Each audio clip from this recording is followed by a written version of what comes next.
மட்டக்களப்பு மண்முனி வடக்கு பாலமீன்மடு முகத்துவாரம் கரையோர பகுதி காணியில் உல்லாச விடுதி நிர்மாணிக்கும் திட்டத்திற்கு எதிர்ப்பு தெரிவித்து மீனவர்கள் ஆர்ப்பாட்டத்தில் ஈடுபட்டனர். பாலமீன்மடு முகத்துவாரம் கரையோர பகுதியில் உல்லாச விடுதி நிர்மாணிக்கப்படுவதால் தாம் பல்வேறு அசௌகரியங்களை எதிர்நோக்குவதாக மீனவர்கள் தெரிவித்தனர். மட்டக்களப்பு போதனா வைத்தியசாலையின் மனித எச்சங்களை எரிப்பதற்காக கட்டிடம் நிர்மாணிக்கப்படுகின்றமைக்கும் மீனவர்கள் எதிர்ப்பு தெரிவித்தனர்.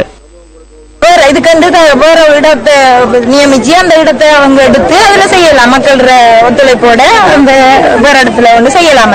இதுல இருந்து எல்லா மக்களோட வேண்டுகோளும் நீக்கணும். ஆர்ப்பாட்டம் முன்னெடுக்கப்பட்ட பகுதிக்கு சென்று பாராளுமன்ற உறுப்பினர் எஸ் யோகேஸ்வரனிடம் ஆர்ப்பாட்டக்காரர்கள் மகஜூரை கையளித்தனர். பொதுவாக மட்டக்களப்பு மாவட்டத்திலே காணி பிரச்சனை தான் பாரிய பிரச்சனையாக இருக்கிறது.